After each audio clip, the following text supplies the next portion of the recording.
It's time for some straight talk. The big wireless companies charge a boatload for their superior network coverage. But guess what? Straight Talk uses the same cell towers, but you pay half the cost. Who knew? Well, now you do. And I do. So let's do something. It's time to switch to Straight Talk. Unlimited plans start at just $45 a month on America's largest, most dependable networks. Straight Talk Wireless. Only at Walmart.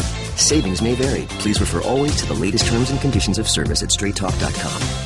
This is the worst of the Dan Le Batard Show with the Stugotz podcast. Texter writes in, why aren't you guys bringing up the Michael Irvin sexual assault investigation? That guy wanted to get in real quick and make sure that we knew that we have spent 1 hour not talking on local radio about an accusation that may or may not be true.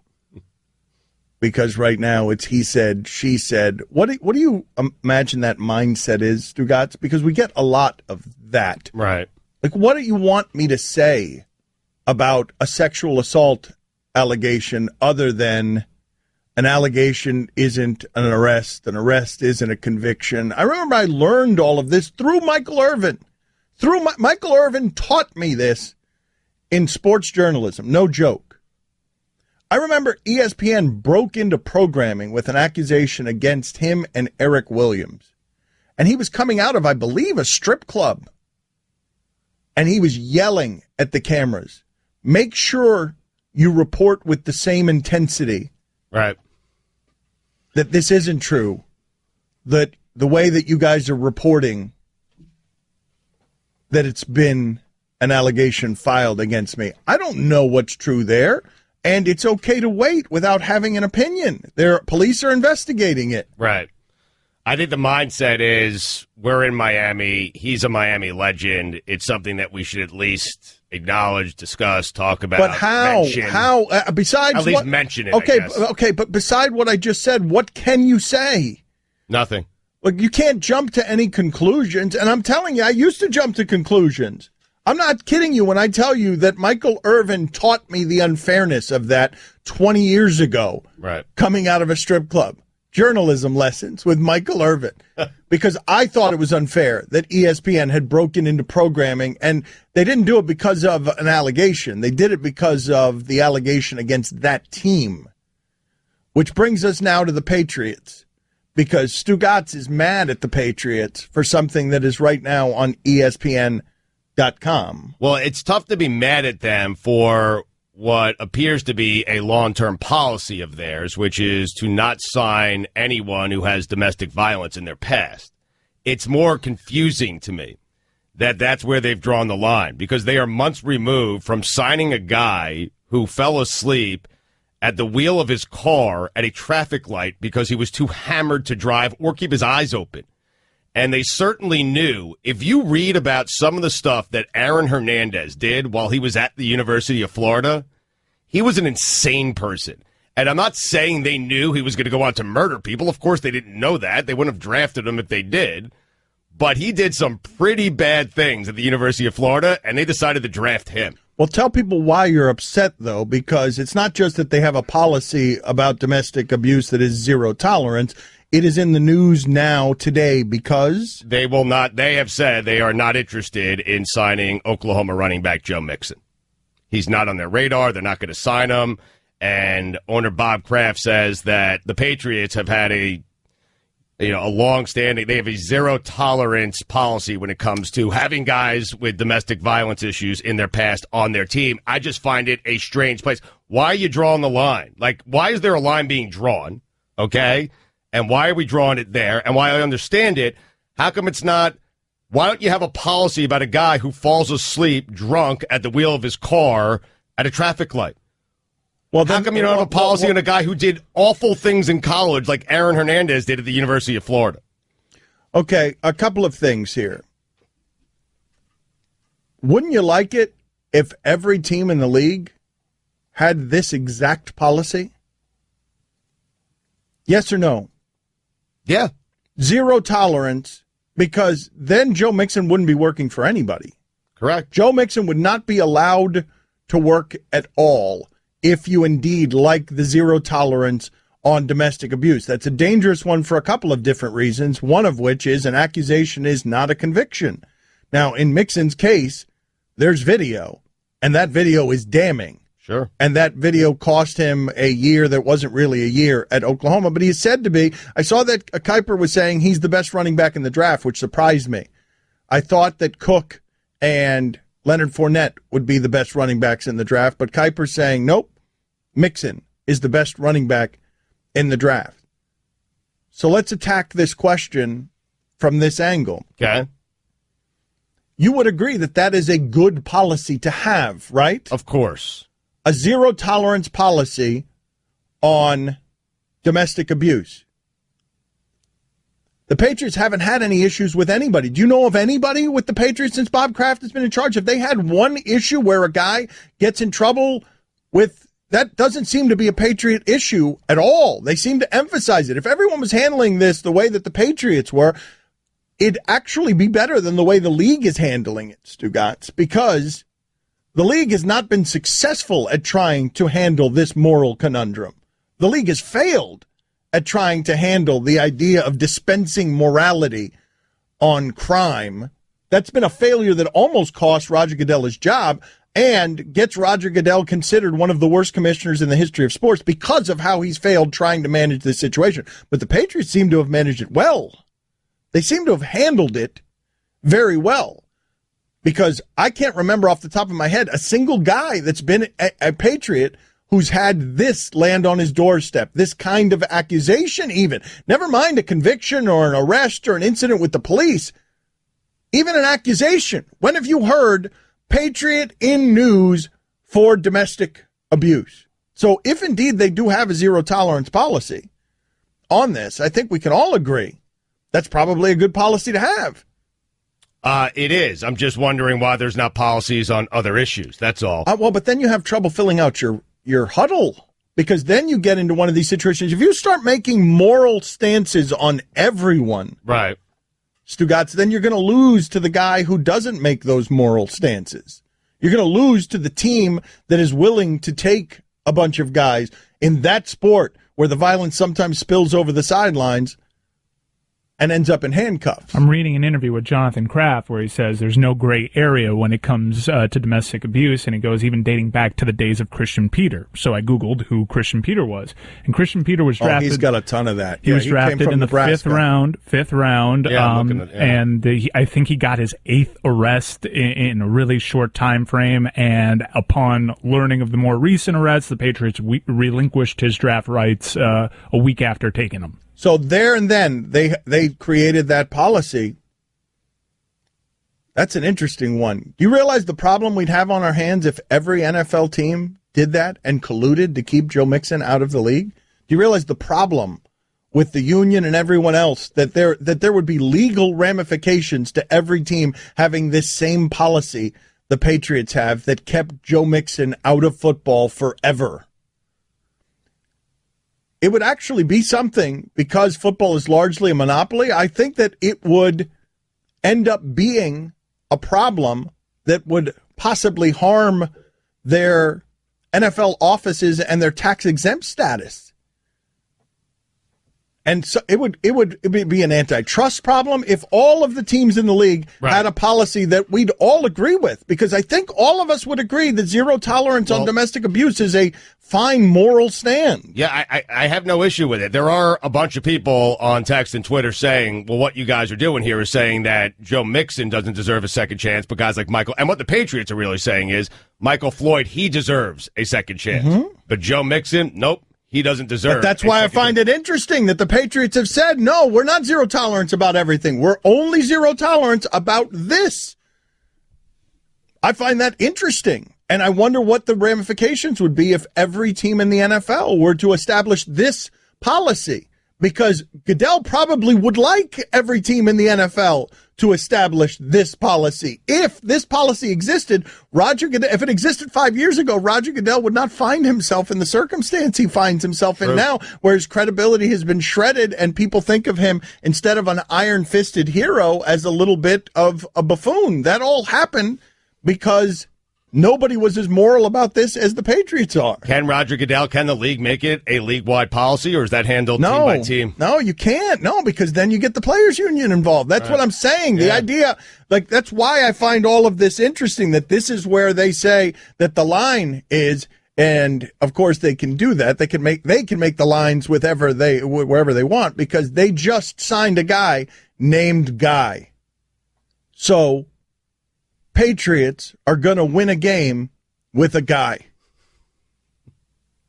Like, it doesn't matter who they put in their uniform. Right.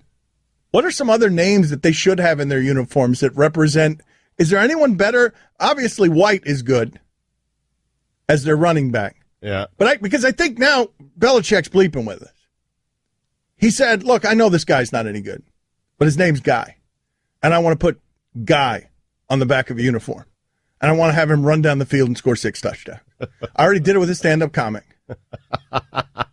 What are some other names in sports that would fit on the back of the Patriots uniform that would represent what they do? Go ahead. You have all of sports. We're going to have some fun with this next. Dan Le Batard. Yo, chicken time. Stugotz. Smarter job. This is the Dan Le Batard Show with the Stugotz on ESPN Radio. ESPN Radio is presented by Progressive Insurance. Mean Gene Okerlund going to join us in just a second here on the Shell Pennzoil Performance Line. Choose Shell V-Power Nitro Plus Premium Gasoline for the best total engine protection you can get. Here's your SportsCenter update.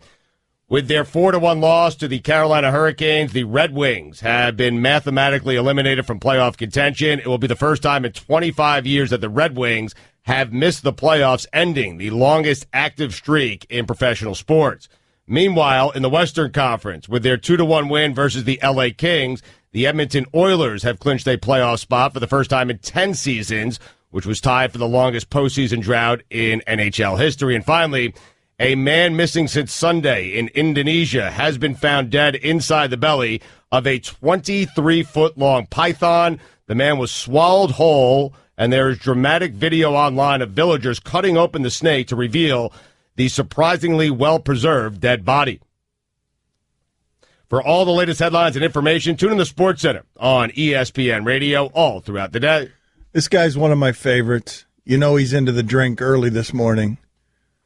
He is the Hall of Famer Eugene Arthur Okerlund, otherwise known as Mean Gene, greatest wrestling announcer of all time. Eat that, Gordon Soley, the greatest of all time. That's it, boys, except I've got a little coffee today. I'm working on that early on. Not that I didn't touch it up with a little Irish concoction. I know you did. Who were the guys in your heyday, the wrestlers that you did not dare to try to outdrink? Obviously, Andre the Giant, top of the list. Who else is on the list that Mean Gene did not dare? Andre was far and above everybody else. The guy, I mean, he's got a reputation of consuming a couple of cases of beer in a 1-hour car trip. Also, back in the old days, Hulk could touch up a beer or two. The Macho Man Randy Savage, not too bad. A good friend of mine, Pat Patterson, who resides, by the way, in Fort Lauderdale, wasn't above having a martini or two, but for the most part, the boys were pretty good, including the nature boy, Ric Flair, at tossing them down. Charles Mann? The Hall of Famer, Mean Gene Okerlund, with us on ESPN Radio. Didn't you wrestle once with Hulk Hogan? I did. I lost a bet and was forced into a match, but I didn't get too involved in it, just the finish, and that was about it. Never again, gentlemen. It was a strain on the entire system. Well, the training, my God, raw eggs and push-ups and stuff that's not my bag. How did the match end though? Like, what happened? What? Hulk Hogan threw me over the top rope. I pinned Mr. Fuji, George the Animal Steel on top, and Hulk came in for the final foursome. It looked like something out of a kind of a nutty back room. Yes. Someplace. Except these were all guys. George Blanda? George Blanda. Were you? You're not There's supposed a name out of the past. You're not supposed to pay attention to what we're doing there. We're doing that outside of you. Were you the best man at the Iron Sheik's wedding? The Iron Sheik made you his best man? That is absolutely correct. He married a nice little Norwegian girl from Minneapolis, and I happened to be there, and Sheik needed somebody to kind of fill in, so I did it, and it was a great wedding, and it certainly lasted a long time. As a matter of fact, they've been divorced once, and so all is well.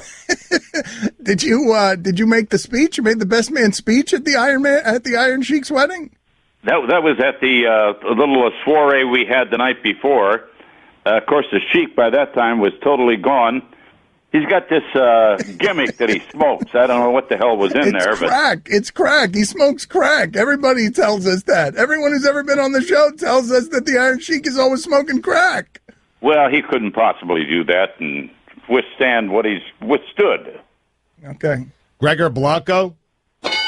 Mean Gene Okerlund with us on ESPN Radio. Tell me more about this wedding, though, because the Iron Sheik's crazy, right? Iron Sheik is certifiably nuts. And I traveled for quite a few years with him. He said that I reminded him of an old world Jew, which I didn't quite know how to read since I'm a Swede and a Lutheran. But nonetheless, he was a very colorful individual. By the way, you should know that he was indeed a great amateur wrestler for Iran. He was in 1968 Mexico City for the Olympics back then. And he never returned because he was part of the Shah's Republic Guards. If he went back, the whole family got wiped out. Arthur, fill in the blank. Hall of Fame announcer Mean Gene Okerlund with us on ESPN Radio. Who is the one guy you most enjoyed interviewing? The one guy. You got to pick one, Mean Gene. It can't be 10 guys. Give me one guy that you're like, I know this is going to be magic because this guy's so good at this. Well, the one guy that I truly enjoyed working with behind a microphone and a camera had to be Bobby the Brain Heenan. He was a masterful manager. He was a great performer, by the way, in the ring. And he was very articulate. He thought about everything. People love to hate this guy. You know that. And I'd have to say he was probably the most colorful or interesting guy that I ever interviewed in the business. Justin Bohr? Did you have anyone you didn't like interviewing? That like Snuka could be difficult. Anyone that you didn't like interviewing? Well, the British Empire champion was a bit of a butthole, Billy Robinson, and he was cynical, sarcastic, and he was not fun to be around. I didn't enjoy interviewing him in particular. So he's a bit of a butthole, not a total butthole, just a bit of a butthole, and he was a bad person. Is that what was happening? Right. Are we not going to hit the bell, boys? Yeah, I'm sorry. Excuse me. Hold on a second. Pale Sayers? There it is. There's the bell. You were so good at this, Mean Gene. Mean Gene Okerlund with us on ESPN Radio. He's just delightful every time he's on with us. Give me the time that you got physically injured. Have you ever been physically actually hurt by something stray, accidental that happened? Well, it was accidental, and it happened up in Hartford, Connecticut at the Survivor Series. They had this gigantic egg that was going to come out for the Survivor Series right around Thanksgiving, and we were expecting, Playmate of the Month or somebody real exciting. But the character that came out of this egg when it did crack at the event was the gobbledygooker. I don't know if you recall the gobbledygooker. In real life, Hector Guerrero, the brother of Eddie Guerrero and Chavo Guerrero. But he came out, and all of a sudden, the booze and the garbage, much like at the NWO outcoming in Daytona, started flying toward us, and Vince said, "Bail us out of this, Mean Gene." Piper ran. He wouldn't have anything to do with it. That coward. So I got up in the ring and did crisscrosses with the gobbledygooker and hooked my foot in a ring rope and fell flat on my face. and I bruised 3 or 4 ribs. Very painful. Built Caucasian. Do you have a story in your past where you look at a guy and you're like, this guy's act stinks? I don't like this guy's shtick. Is it Doink the Clown or is it someone else? A wrestler where you're like, I'll try to make this work because I'm a professional, but what is this? This gimmick stinks. Well, Doink the Clown would be a pretty good example there, guys.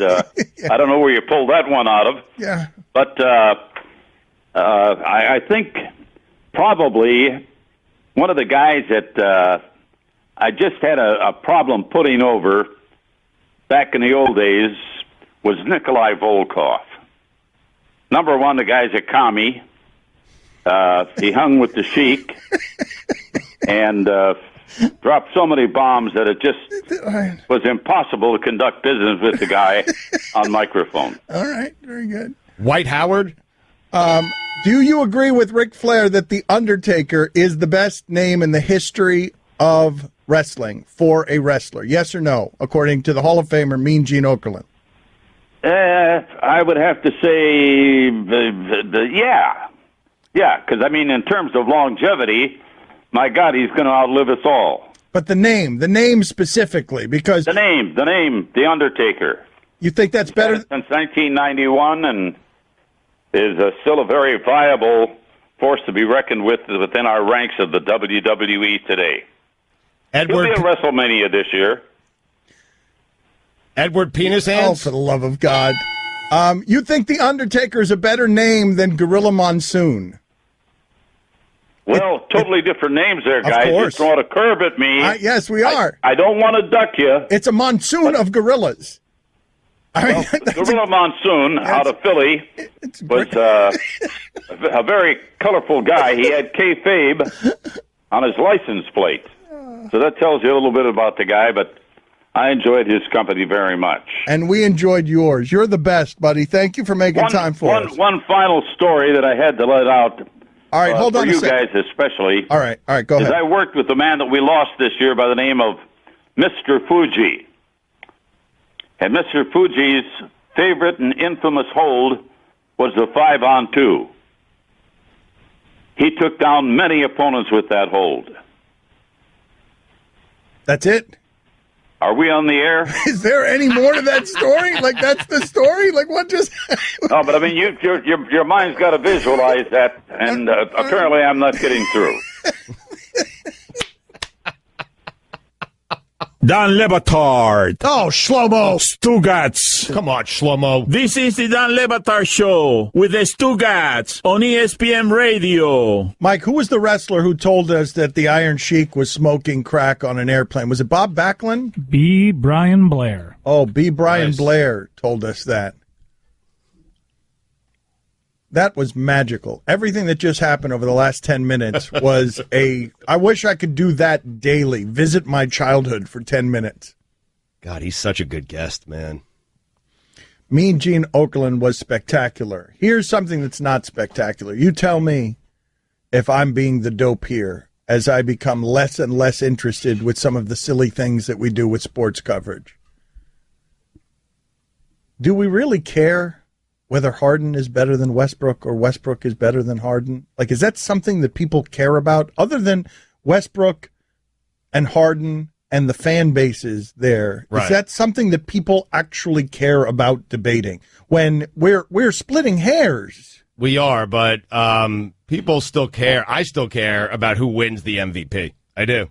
And that's really what we're discussing here. But who's better, who deserves to win the MVP? Do you acknowledge, though, that whatever argument anyone is making for Harden or Westbrook or LeBron, that whatever argument's being made, we're splitting hairs? Yes, we're splitting hairs. But people like to have their opinion, and those are some of the debates that people like to have with friends and their dads and whomever. But because we're splitting hairs, though, nobody can be right. There is no right answer to that. Somebody's going to win MVP, but there's not going to be a wrong MVP there if we're choosing from among those guys. Oh, The hell, there isn't a wrong answer. It's whoever loses. Because if you ain't first down, you're last. And you know this better than anybody. Do you vote for the MVP? Because if you do, you better cast your vote for Russell Westbrook. They'd be a lottery team without him.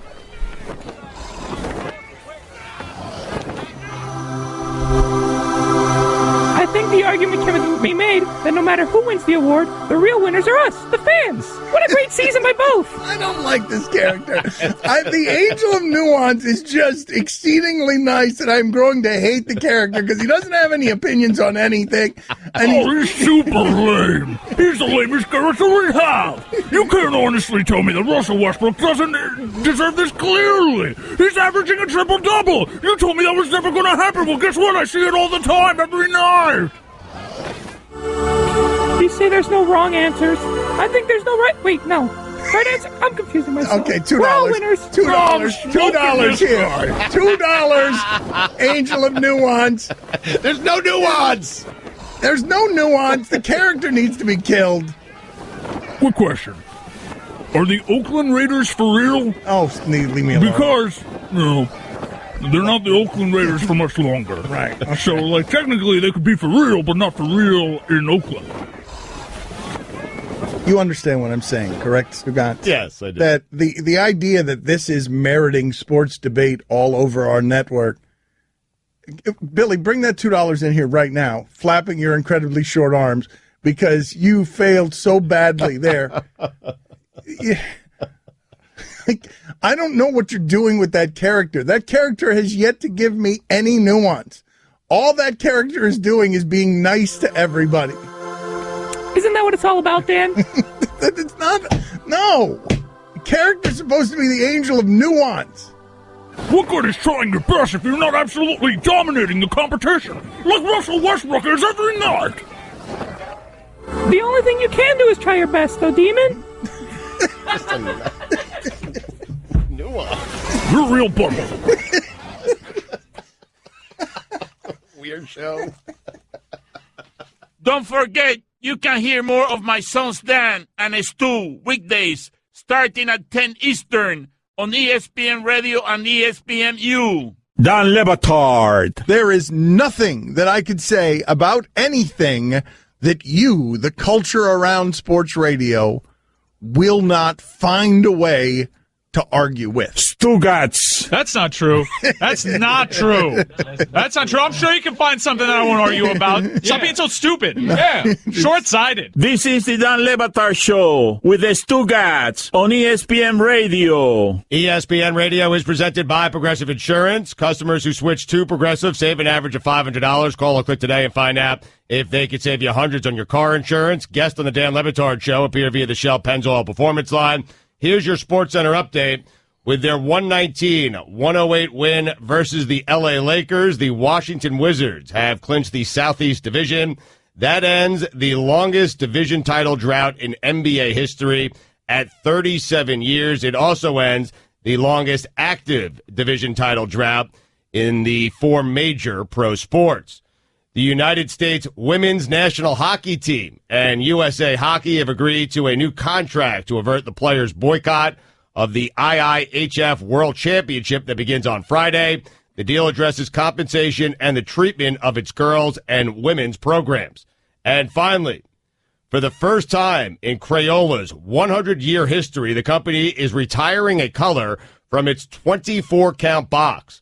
Except Crayola isn't saying yet which crayon is getting kicked out, saving the announcement for Friday morning. More on this story as it develops.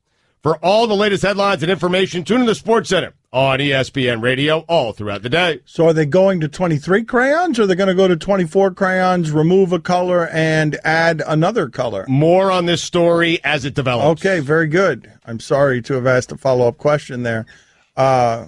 Go ahead and look at those colors for me, please, and tell me which one is the one that's got to go, if one has to go.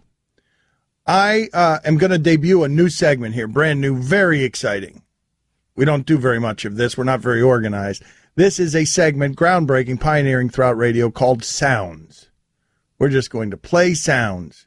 Here is the sound of B. Brian Blair catching the Iron Sheik smoking crack on an airplane. God, I got so many Sheik stories I could just get you guys laughing and crying at the same time. Please, don't give us some. Come on. The Iron Sheik story, I'll tell you what. One time we were going to Australia in 1986.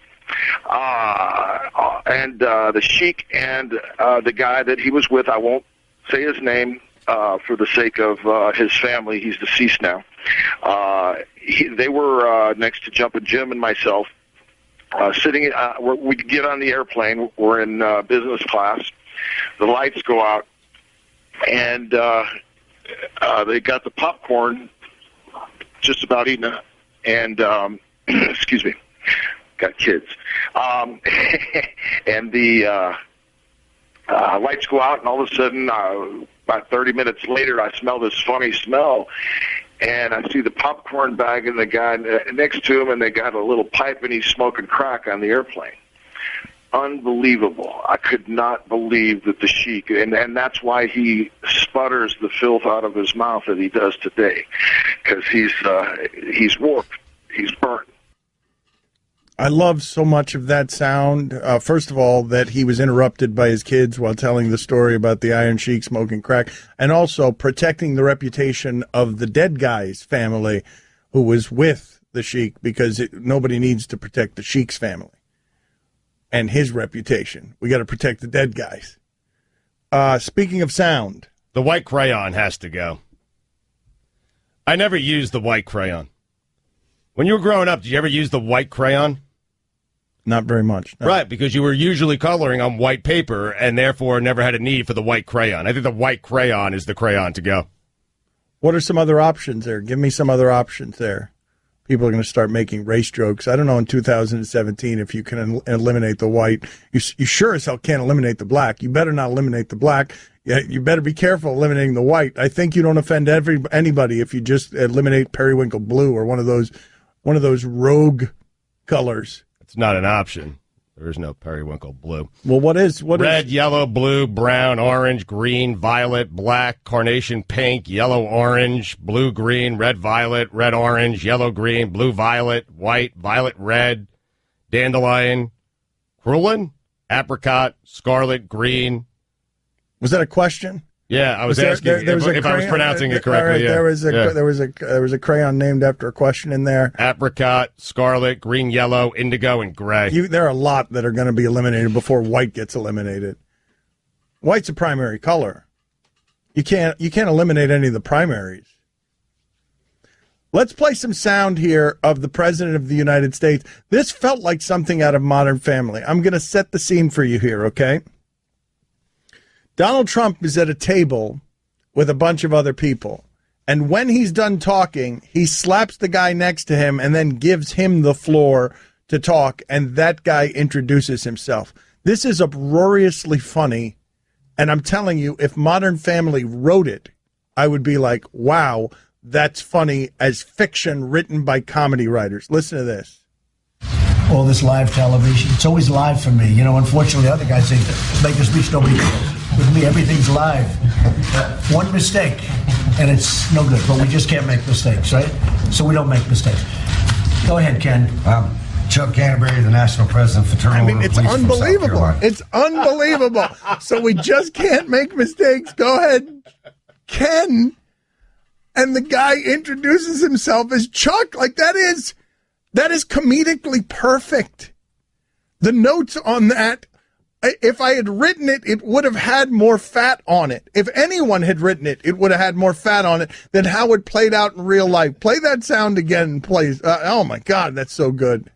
All this live television, it's always live for me. Unfortunately, other guys think, make a speech, nobody cares. With me, everything's live.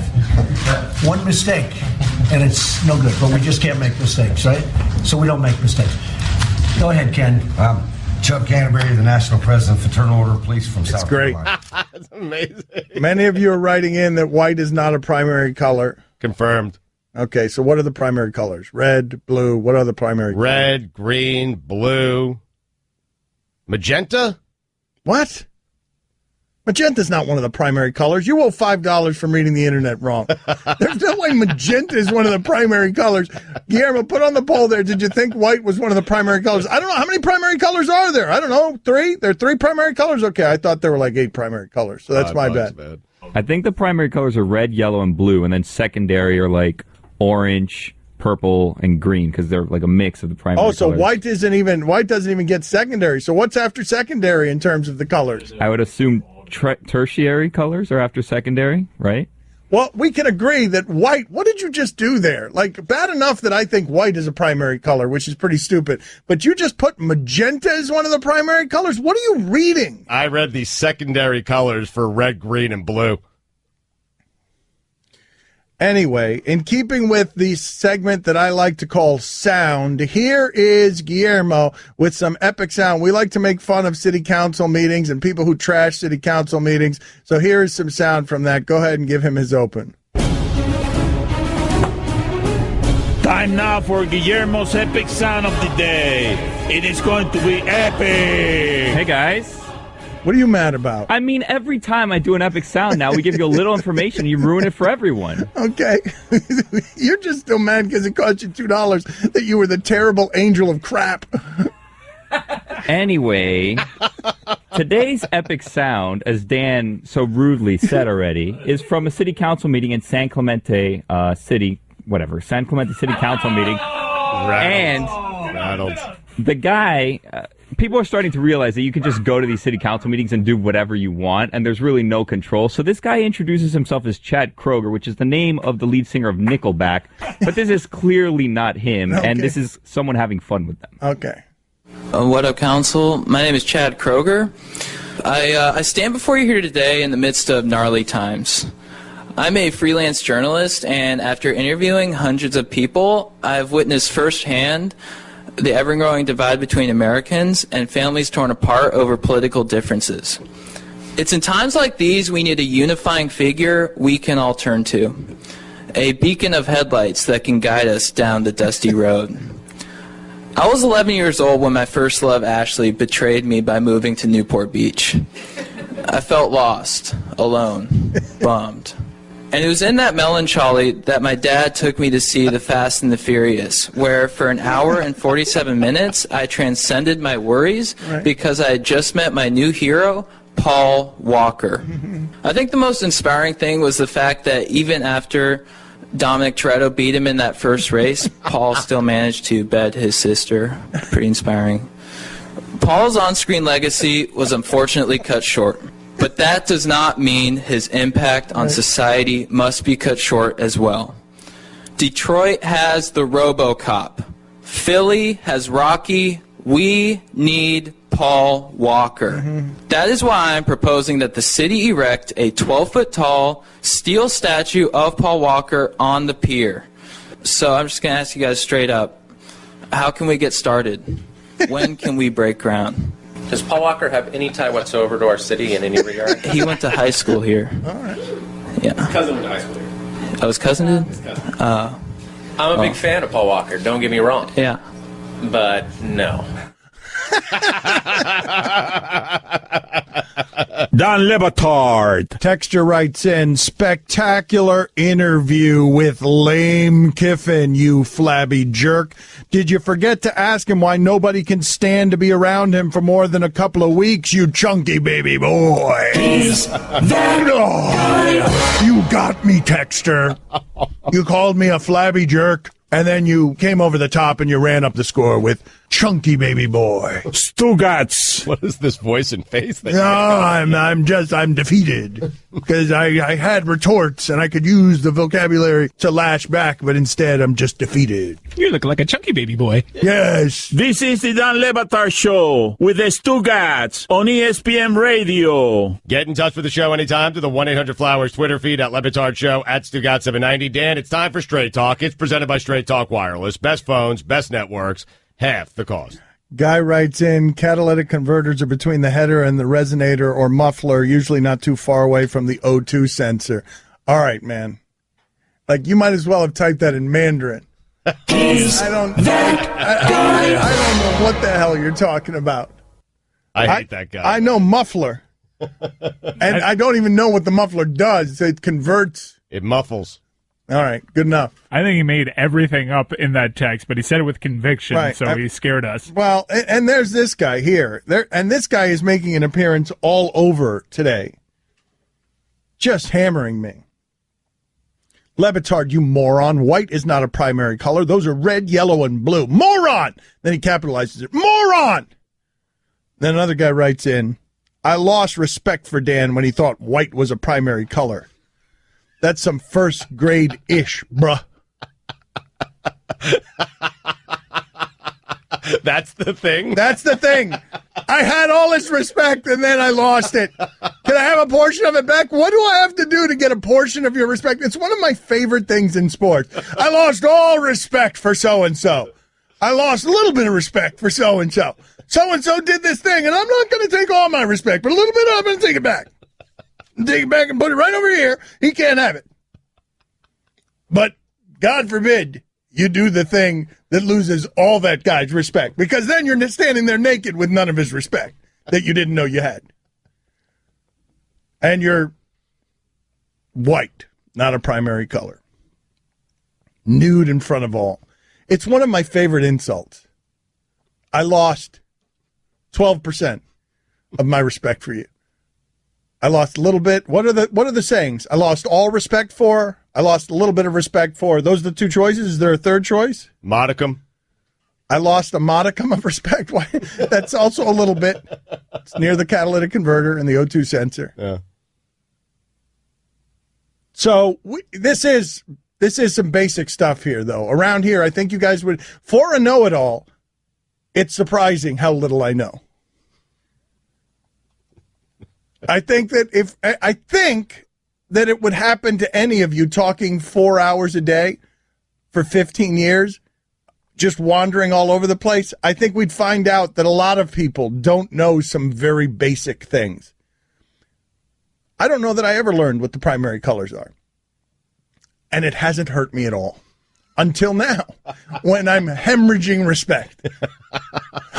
Until this moment, I had never considered the idea of, man, if I'd known my primary colors, I could have just kept that guy's respect. You wish you took that lesson more seriously? Right? Yeah. I mean, I wish I hadn't had my finger in my nose and was staring at that girl's Cheetos in first grade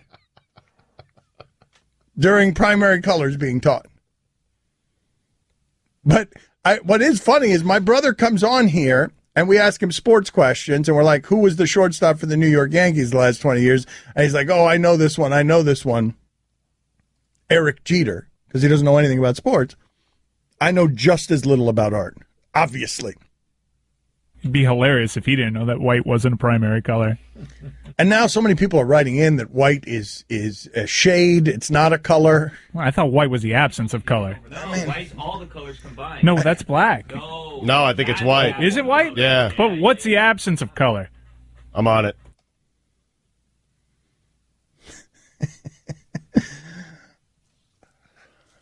God, I had a couple of jokes on the tip of my tongue there that would have gotten us all fired. It was right there, too, and I always want to go for the joke. Always want to go for the joke. And it'll be the end of us one day. That'll be truly the day that I lose everyone's respect. Like right now, I'm just bleeding respect. But that day when I make that joke, or whatever that joke is the day that ends us all. So what are we saying? We're saying that all the colors together become black? It's confusing, Dan, because if you're doing it with your crayons, all the colors together would be black. But if you're doing it with like a light spectrum, all the colors together make white. Crayons are not representative of the light spectrum. And I just Googled it, and black is apparently not a color. And not a color at all. Black's not a color and white's not a color? A black object absorbs all the colors of the visible spectrum. All right, so wait a minute. We were talking about this because the crayons, Crayola on Friday morning is going to announce that one of its 24 crayons is leaving the box. But we're saying that two of the colors in the crayon box are not colors? We're saying that white and black are not even actually colors in the crayon box? If Crayola drops the white crayon, do you think the Patriots will pick it up? That is Straight Talk. It is brought to you by Straight Talk Wireless, nationwide coverage on America's largest and most dependable networks. Yeah! Don Batard. This actually happened off air. It makes me want to punch Stugotz in the ear. What? Stugotz. Mike Ryan asked me, do we want Dan Marley? And Stugotz's reflex response, just spit at me, was Thunder Dan. And then he realizes in a rare moment of self-awareness just what a dope he is. And he says the next thing that comes out of his mouth is, I can't help myself. Like he's an addict. This is the Dan Le Batard Show with the Stugotz on ESPN Radio. ESPN Radio is presented by Progressive Insurance. Guest on the Dan Le Batard Show appear via the Shell Pennzoil Performance Line. Here's your SportsCenter update. With their 119-108 win versus the LA Lakers, the Washington Wizards have clinched the Southeast Division. That ends the longest division title drought in NBA history at 37 years. It also ends the longest active division title drought in the 4 major pro sports. The United States women's national hockey team and USA Hockey have agreed to a new contract to avert the players' boycott of the IIHF World Championship that begins on Friday. The deal addresses compensation and the treatment of its girls and women's programs. And finally, an 11-pound blunt washed up on Daytona Beach last weekend. In related news, Joakim Noah is set to serve his second game of a 20-game suspension tonight against the Heat. An unrelated note and a related note. And okay. For all the latest headlines and information, tune in the Sports Center on ESPN Radio all throughout the day. So Russell Wilson has put this on his Twitter account, @DangeRussWilson. He's put up a video of himself training, boxing, lifting. It's a music video. He tweets, box, lift, throw, repeat, #DangerTrain, #no time to sleep. And what I want to pose to you as a question is, do you realize how hard it is to have his incredibly fun playing style, to be #DangerTrain, to be married to a famous beauty, and to still be corny? You know how hard that is to pull off? And to be a champion quarterback on top of that. Yeah. To be a champion quarterback married to a famous beauty, #DangerTrain, a music video, and that playing style, which is totally electric. Yes. And, man, he's corny. He really is. It's funny, man. Well, it's weird. Help me understand this, because I think he behaves in the way, and I don't think it's insincere either. I think he behaves in the way that he imagines we want our athletes to be. I think he does. Yes. And I don't think he's faking it. No, I think it's genuine. I don't think it's like you. Some people think that J.J. Watt is faking it. Don't think he's faking it. Okay, Yeah. well, but Russell Wilson, I think it's sincere. So what's happening there? Someone help me untangle this one. If you're a champion quarterback with an electric playing style, married to a beauty, a famous beauty, and you're the Danger Train. Like, if I give, that's a great nickname. You should be cooler. That's a great nickname. The Danger Train with that playing style? It's awesome. But I don't take it seriously when it comes to Russell Wilson. But why? What is it? What is it that he's corny? Is it no sex? Like, what is it about Russell Wilson that makes you think he's lame? It's just a little nerdy, I think. You know? I don't know. Tom Brady, I think, is a little bit corny, too. Is he not? I mean, maybe. He's just so handsome. Well, but wait a minute. This is what I would say. Having spent some time around famous people who are considered cool, that they all have a little dork in them. And we all have a little dork in us. But Russell Wilson's got enough dork in him for even we the dorks to be like, man, you're a dork. Right? Like, I'm not in the business of telling anybody how to be cool. I don't know anything about how to be cool. But this is like pornography. I know it. I know corny when I see it. I'm not alone on this with Russell Wilson, right? Or maybe I am. No. You are not alone on this with Russell Wilson at all. Yeah, dude's lame. Yeah, he's lame. He's just a little nerdy. Well, but maybe, do old people love him? Do Seahawks fans love him? Well, obviously. But no. Well, you say obviously, but Seahawk fans. Mina Kimes loves Russell Wilson, right? Yeah. There's no way she doesn't. Well, let's examine this one for a second. Is there such a thing? Can Colt fans admit that Peyton Manning is a little dorky? Can Giant fans admit that Eli Manning is a little dorky? Like, how does this happen? Does the guy who brings you the winning, or can you separate these things? Does the quarterback who brings you the winning, is he someone that the fan base that is made to feel good by that quarterback would ever be willing to separate and say, yeah, that guy's not cool? Oh, I think there are Seahawk fans who think that he is dorky and not cool, but they also find those traits to be adorable with Russell Wilson. They do. He's their quarterback. He's our Super Bowl champion quarterback. And so they find those qualities of Russell Wilson. They could separate the two, but they find it adorable. Well, let's examine this for a second, because I don't think that Tim Tebow was viewed this way. He was publicly flouting the virginity and the religion. That could be one that sometimes people are judgmental about. But I don't think that people thought that Tim Tebow was corny. They thought he was a little bit too pure, perhaps, some who did not like him. But plenty of people also adored Tim Tebow for being the things that he was. Sure. And in today's climate, it can be almost dangerous or brave to be publicly religious. So I don't think people look at Tim Tebow and say dork. No, but physically, he's just so muscular, and he's got like the shaved head, and he's got like cool hairstyles. I don't think Russell Wilson has some of that stuff. Cool hairstyle? I'm not saying they're cool to me. I'm just saying they're cool to others. It doesn't come off as dorky. He needed help with the hair game. He cleaned that up. Yeah. Okay, but wait a minute. This video that Russell Wilson put on Twitter would be a video that if I said champion quarterback, playing style, working out, boxing, this would be a cool video, but you know too much about Russell Wilson and his actual personality to have it be a cool video. Russell Wilson is basically incapable of being in a cool video by virtue of simply being all the things Russell Wilson is. Like, I could put Russell Wilson in a Migos video. It would not be cool, and then Migos would become less cool. Way less cool. Yeah. Right? Yeah. Yep. That's a special level of not cool, man. Yeah. When you could just go in there and whoever you consider to be cool people, he hangs out with them and makes them less cool. You know how hard that is as a champion quarterback with that playing style. Yeah. Don't lump Eli Manning into that group, though. Eli's the coolest. Like, he's sneaky cool. He's like a noted prankster. Do you know this trick that he does whenever someone asks for a selfie? Like, Kevin Nealon told this story once, that he asked Eli Manning to take a picture of when Peyton was hosting, when Peyton came to a party. Hey, Kevin was like, can you take a picture of me with your brother? And he's like, yeah, absolutely. And he's like, got it. And then Kevin tried to text somebody, and his phone was in Mandarin.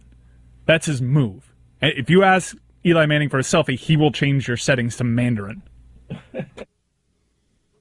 So cool. Yeah, no, a lot of Giant fans are actually tweeting at us, and they are. And they're saying he's not dorky, Eli Manning. He's goofy. It's different. He doesn't take himself very seriously. And a lot of people are saying what Mike is saying. He's kind of undercover cool and funny. Undercover funny, which makes you cool. Eli Manning can't be cool because we had, during the Super Bowl here at the Versace Mansion, we had a party at midnight for Shaquille O'Neal, the radio station did down here in Miami. Mm-hmm.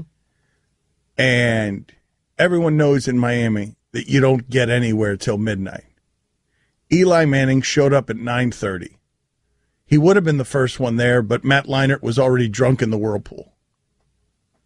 And Eli Manning showed up, and we told Eli, you're 2.5 hours early. Yeah. And his entire body slumped as if he just lost the Super Bowl. Or just won the Super Bowl, because you can't tell the difference with his body language. Exactly. I'm going to show you a picture right now of Russell Wilson, okay? And, I mean, this is why I think a lot of people consider him to be dorky. Do you see him? Yeah, he's wearing a Hawaiian shirt of some sort with white sneakers and jeans. And the jeans are really blue. Mm-hmm. As blue jeans can be. Okay, but his style is humble. This is legitimately confusing to me. And he's got the hands in the pocket and a thumb is sticking out. Yeah, this is legitimately confusing to me because usually by virtue of having all of the things that Russell Wilson is as a player, your personality almost can't dilute it. And yet his personality does. It's fair. I'm trying to think of other guys like this in the history of sports who have the playing style, who have the winning, right? Who have the cool position. Right, because quarterbacks are usually cool. You're looking for the great athlete who's a bit dorky. There's probably another element here. Can't quite put my finger on it. Maybe it's an important discussion for someone else to have. I don't know what you're talking about. You're going to need to be more specific. Well, no, you're going to need to be more specific. I'll wait. Am I gonna need to be? No, I don't want to be. Hey, these stats are not going to read themselves. Your midweek growth is showing. Andrew Luck's a dork. Get rid of it by using the tools from the good folks at Dollar Shave Club. The playing style. I'm talking about playing style. Russell Wilson, you can make the argument, is the most electric quarterback in the entire league. Luck's pretty electric, man. No, is he? He's not Russell Wilson electric, but he's pretty electric, man. Is Andrew Luck electric? Guillermo, put it on the poll. Is Andrew Luck electric? It does look like he was electrocuted. Don't forget, you can hear more of my sons Dan and Stu weekdays starting at 10 Eastern on ESPN Radio and ESPNU. Daddy, where do babies come from? Honey? Mommy went to the store. Oh, well, you see, there's a mommy and a daddy, right? Right. And see, when they call Geico, they could save a bunch of money on car insurance. Oh, really? And that makes them happy? Yes, that makes them very happy. That's good. Yeah. Well, I'm glad we could have this talk, Sunshine. Geico, because saving 15% or more on car insurance is always a great answer. Don Batard. Up to 40% off best-selling bouquets and gifts perfect for Valentine's. I said Valentine's. Stugotz. Up to 40% off best-selling bouquets and gifts perfect for Valentine's. I said it again. I can't believe I did that. Well, I can. Am I kidding? Shocked that I went Valentine's. Bobby Valentine. This is the Dan Le Batard Show with the Stugotz on ESPN Radio. ESPN Radio is presented by Progressive Insurance. Guest on the Dan Le Batard Show appear via the Shell Pennzoil Performance Line. Here's your SportsCenter update. NFL Commissioner Roger Goodell has said that he plans on being at the New England Patriots season opener at Gillette Stadium. Good luck with that. Be the first time since Deflategate and the suspension of Tom Brady that he's been at the stadium. Goodell also said that he is seeking player input on celebration rules and says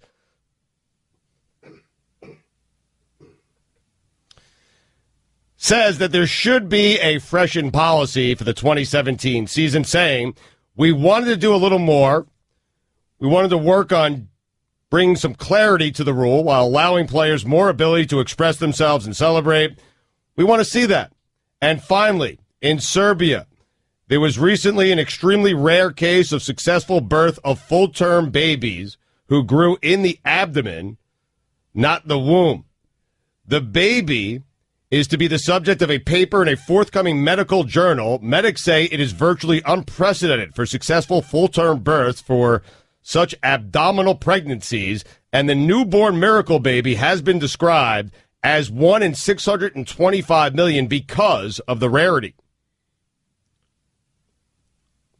I don't know what just happened. For all the latest headlines and information, tune in the SportsCenter on ESPN Radio all throughout the day.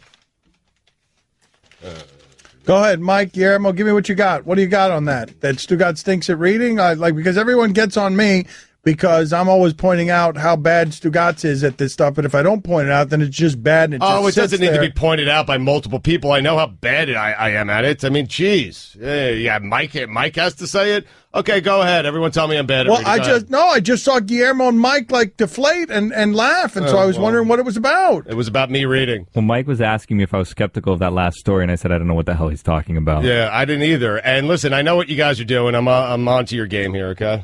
I'm on to your scent. Okay? Please explain what we're doing. I mean, you're putting, the words that I struggle with, and you are constantly putting them into the sports flashes, which is fine. I'm totally fine with it. It is what it is. You don't sound like you're totally fine with it. And furthermore, the words that you struggle with are all of them. You tripped up on baby.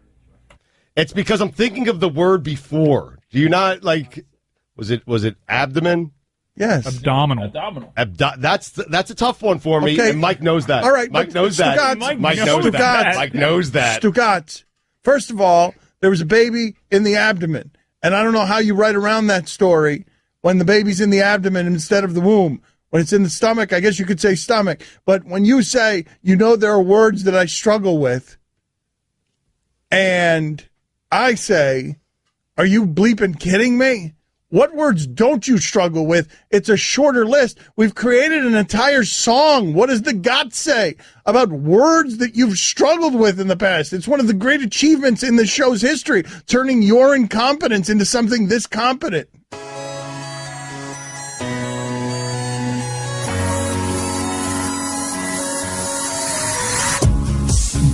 Goes, Bo goes, yeah. Tim goes, and Pat goes, Poppy goes, Dan goes, and the Van Gundy goes.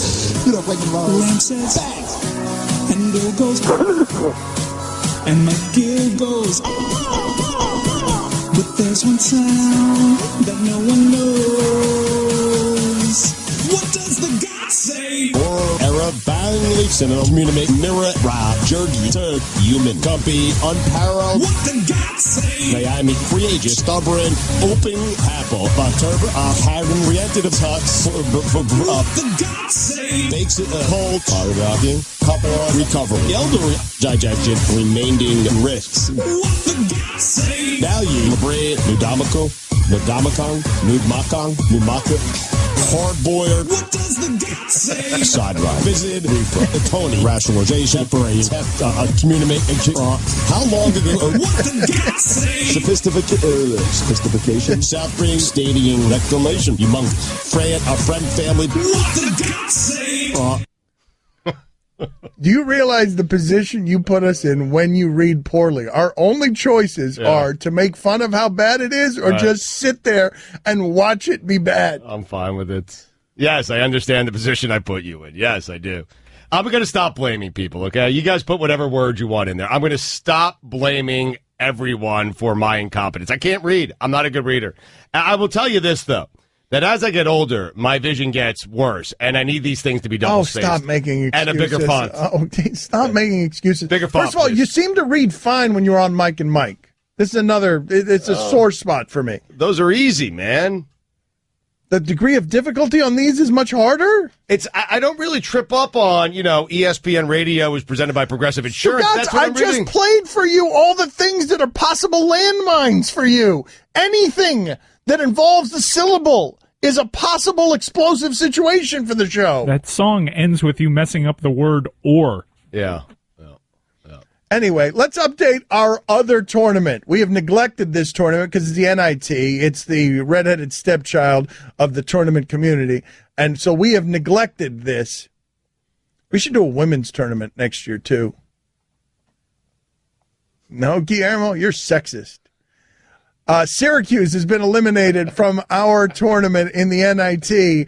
The 1 seed, Syracuse, Jim Boeheim, and Dem Boys, eliminated. That means this has been eliminated.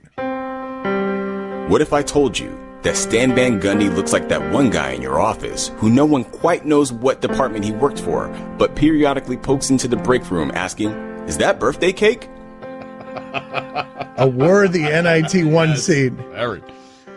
These are notable eliminations that we haven't gotten to. Belmont, 7 seed in the NIT, is gone. That means this is gone. What if I told you that Dwayne Casey looks like a police chief that's always screaming because his best detective keeps blowing up things throughout the city? He does look like that. I feel like all of these guys, these black coaches, though, that we make the police chief, it's just basically the police chief in Beverly Hills Cop. I feel like we're always making it that guy who's having problems with Axel Foley. Here is Iowa. Iowa's a 1 seed. The 1 seed Iowa's eliminated. That means this is gone. What if I told you that Romeo Crennel looks like a guy who is holding up traffic while struggling to cross the street? He holds up his hand and shuffles his feet faster, but doesn't actually move any faster. I love that the 30 for 30 voice is reading these for us. Oakland, a 7 seed, represented by... What if I told you that Brett Bielema looks like he calls beer milk? I love them when they're shorter, too. Yes. Inspector Todd, by the way. Inspector Todd is making Axel Foley crazy, and Axel Foley is making him crazy. Illinois State, a 1 seed, gone. Man, the NIT's got all sorts of upsets all over the place. Illinois State, gone. That means this is gone. What if I told you that Kevin Love looks like a shepherd in the corner of a nativity scene? That is so good. Made better by this guy, at Dakilla, DAHKILLAH. Follow him on Twitter. It's the voice for the 30 for 30, the 30 for 30 voice, at DAHKILLAH. Akron's gone, a 7 seed. That means this is gone. What if I told you that Jimmy Garoppolo looks like the model in the picture on the wall at Supercuts? That's really good. Oh, man. It's really good. How'd that make the tournament? The big tournament. Yes, the big tournament. Yes. Boise State is a notable absence now from the NIT, having lost to Illinois. That means that Boise State, represented by, is gone. What if I told you that George Karl looks like the evil king who stole the crown by murdering his brother, but now fears his exiled nephew is returning to reclaim his rightful position on the throne? It does look like that. It sure does. Colorado State is gone from the NIT. That means that this was eliminated on Monday.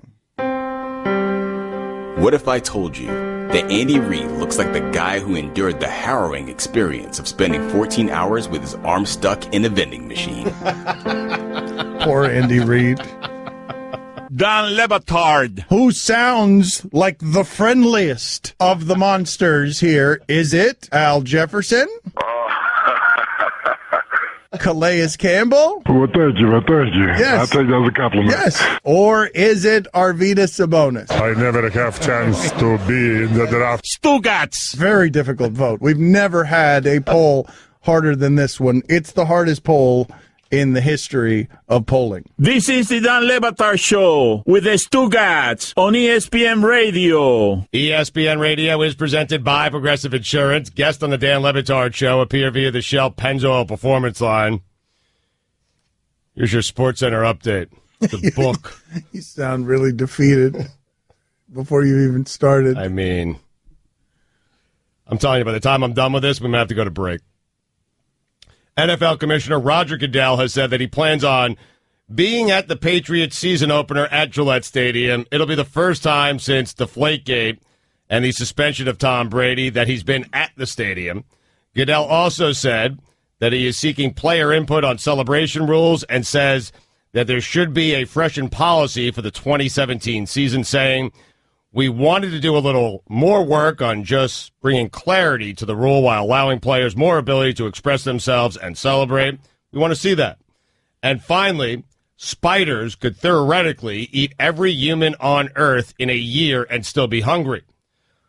Professor Klaus Berkhofer and Dr. Martin Neifler have estimated that the globe's spider population eats between 400 million and 800 million tons of prey every single year. That means that spiders eat at least as much meat as all 7 billion humans on the planet combined. The collective biomass of every human on Earth, on the other hand, is estimated to be a mere 287 million tons. You got to be kidding me. That can't be right. I can't believe he waited till, such a big platform, such a big game, the season opener for the Patriots, to finally make his return to Gillette Stadium. I'm with you. That is crazy. I don't know what Roger Goodell is thinking. I don't know what he's doing. Why would you choose that game? Like, go with the Rams on a Sunday at 1 o'clock where no one's paying attention and no one cares. Nuts. Did you even know that spiders were meat eaters? Oh.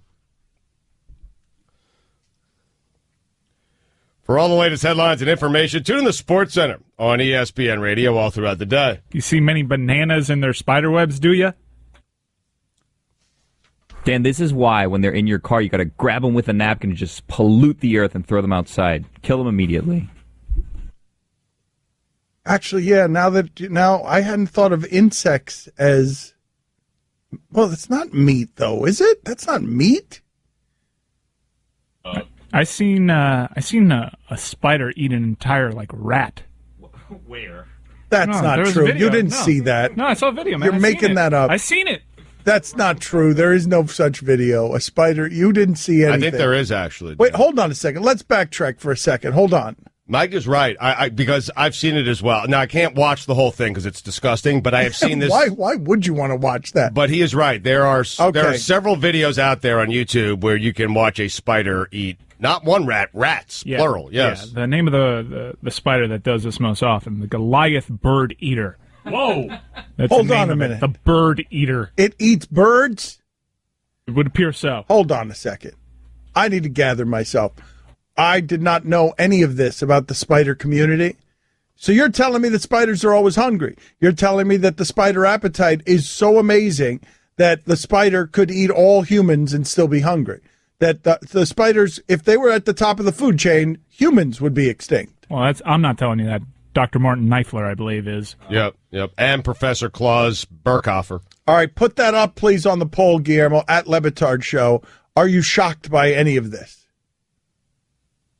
We've got to update all these polls, man. We got polls from yesterday that we didn't update. Let's just start updating polls right now.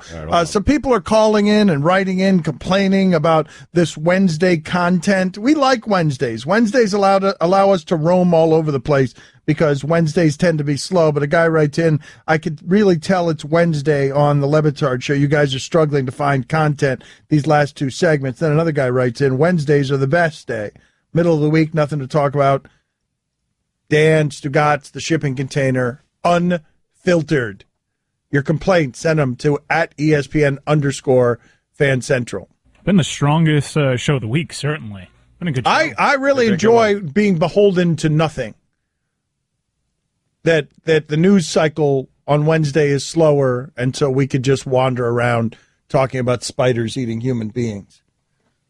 So I have the polls from yesterday. All right, let's update all of these polls because we never got to it yesterday because I was busy stumbling around, not making any sense. At Lebitard Show on Twitter. Does loud clown rhyme? 82% of the audience said no. Do date and fade rhyme? 90% of the audience said no. Are we still making Franks? 52% of the audience said yes. We're still making Franks, okay. Yep. According to 52%. That was in honor of Frank Martin. Correct. Does your car have a CD player?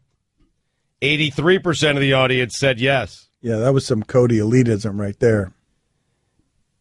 Did you know that a map maker is called a cartographer? 70% of the audience said yes. Really? Yeah. 70% of you knew that a map maker was known as a cartographer? Yo, chicken time. Nation of France! That's not true. 70% of you? Yeah, over 11,000 votes. Oh, too. come on. Yeah. That's nonsense. You guys shocked I pronounced that right? Totally. Yeah, we all were. Upset City, baby. Yep. Was that a bad joke? I don't remember what it was. Oh, it's a cardiologist joke. Yeah, he said that if a map had surgery. Yeah, that's right. 71% of the audience said yes. Are you surprised the mantis shrimp has a top 10 pound-for-pound punch in the animal kingdom? 70% of the audience said yes. Is The Undertaker the best name in the history of wrestling? 66% of the audience said yes. No, you're just wrong, man. It's a monsoon of gorillas. Like, it's not just a monsoon. It's not just a gorilla. It's a monsoon of gorillas. How could there be a better name than Gorilla Monsoon? Like, how could you people be so wrong about this? What is the matter with you people? The Undertaker cannot be a better name than Gorilla Monsoon. A monsoon, not a tsunami, not a storm, not a thunderclap. A damn monsoon of gorillas. It's a haystack of Calhouns. Whoa. Wow. Not as impressive as a monsoon of gorillas. Is it surprising that Jay Cutler looks good naked from the back? It's not. He's a professional athlete. Well, 51% of the audience agreed with you. It's okay, but 49% of you are wrong. And you probably agree with this blasphemy that the Undertaker's a better name than a monsoon of gorillas. Are you kidding me? A monsoon sounds like the scariest kind of storm. Now make it full of gorillas.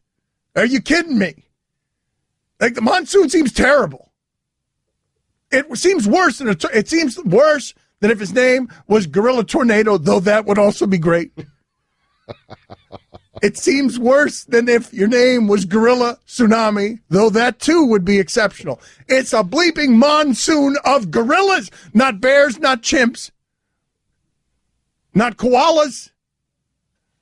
Bleeping gorillas, man. It's terrifying. And it's a monsoon of them. Can you be 6'4" and frumpy? 71% of the audience said yes. Ha-ha. Disagree. Right, You got to be small to be frumpy. No, Jason Segel. Everyone's wrong about all of this. Is it weird to have spare sets of socks under your desk? Guillermo has that. Yeah, Guillermo does. In case you need socks, he's got them. 71% of the audience said yes. Is going to WrestleMania annually and at 31 weird? We should have thrown in with your dad. And without kids. This is Mike Ryan. And with his wife this year. This is Mike Ryan's weekend trip this weekend. 62% of the audience, sorry, Mike, said yes, it's weird. And that's not including all the stuff Dan and I just added. Is it weird for Dan to not want to be bothered by peasants? Wait a minute. How did that sneak in there? What do you mean? I don't think that we even asked that question. That was me. Okay. All right. Because, I'm awkward around fans. Well, got news for you. 64% of the audience said no. Really? Yeah. Huh. Yeah. But I think they actually think they're peasants I'm talking about. Like people, migrant workers. Yeah, like if you voted on that poll, Dan sees you as a peasant. Yeah. Right. Right. That's right. That's all of you. Now vote again. But especially you guys who don't think that a monsoon of gorillas is the greatest name in the history of wrestling. Did you think that white is one of the primary colors?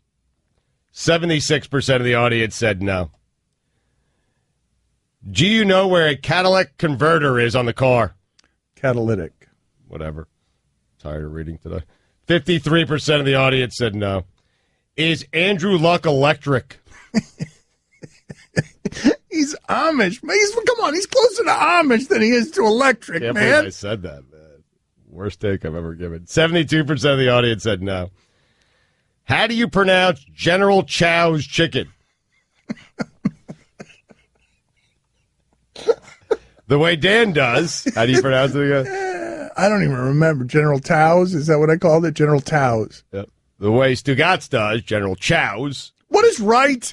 What is right here? Well, according to this poll, 38% of the audience said neither is right. General So. It's General So's chicken. Huh. So the T is silent. All right. Does that conclude our polls for the last 2 days? Are you shocked by any of this? I mean, the spiders eating humans. Like, how can you not be shocked by that? I think a monsoon of spiders is now scary, too.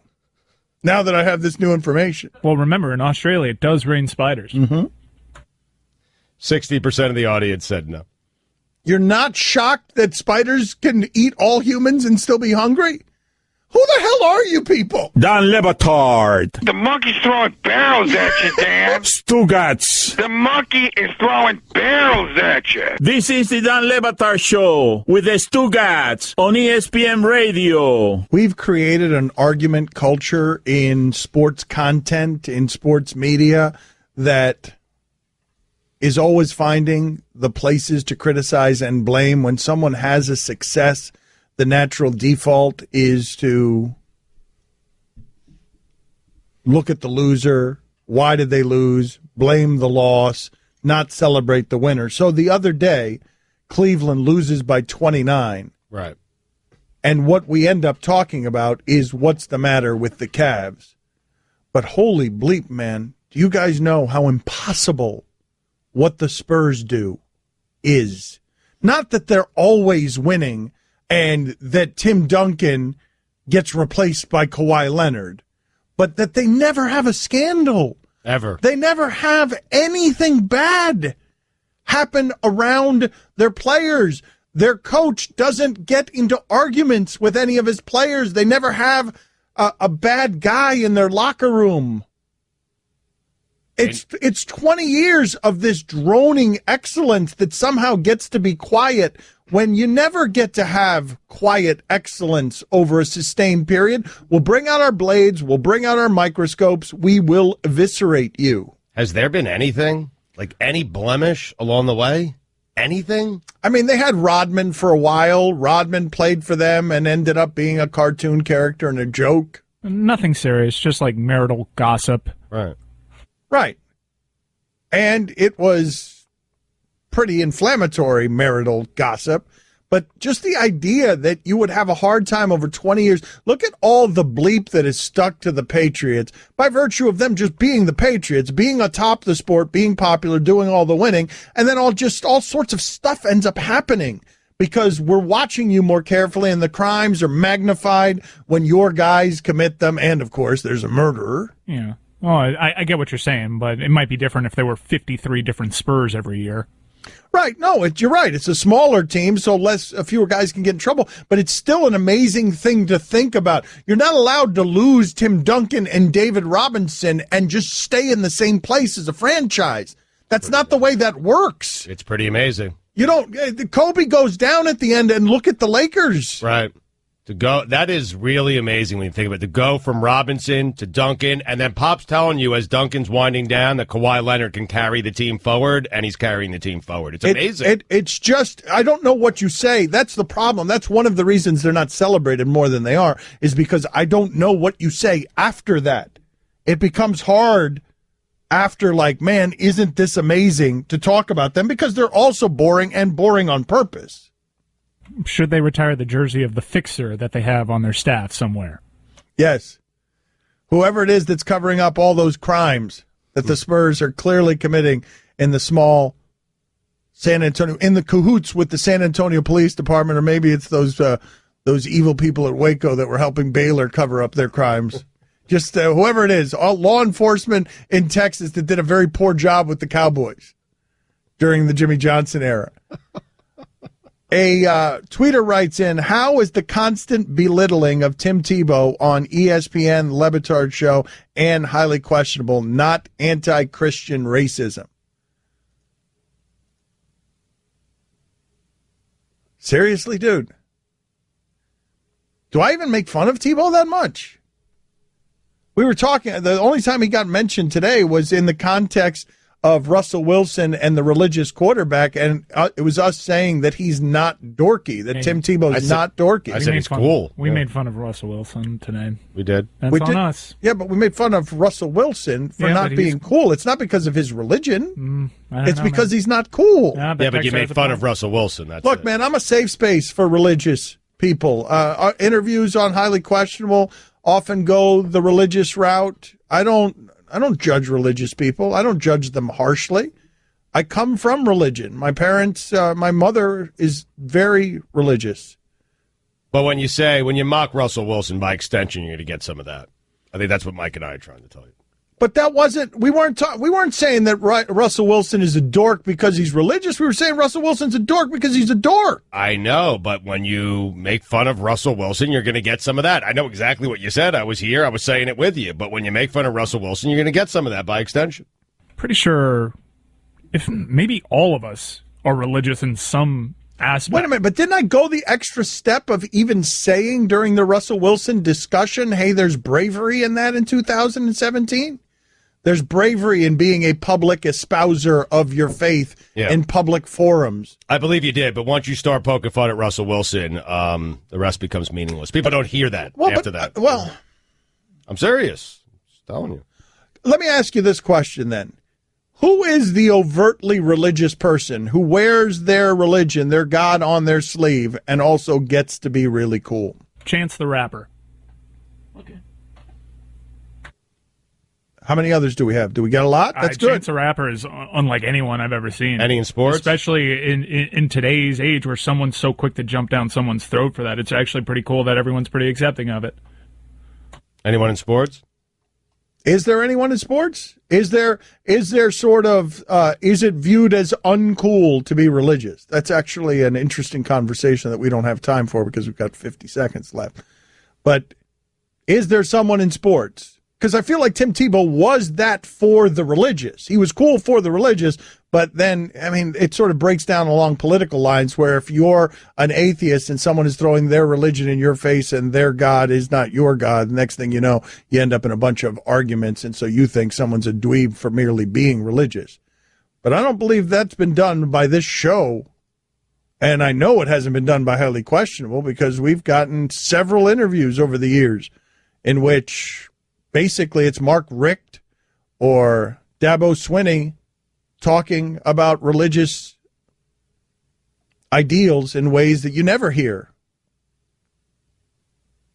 on ESPN. Stay in school, kids. You can listen to the Dan Le Batard Show with the Stugotz 10 to 1 Eastern on ESPN Radio, and you can watch on ESPNU.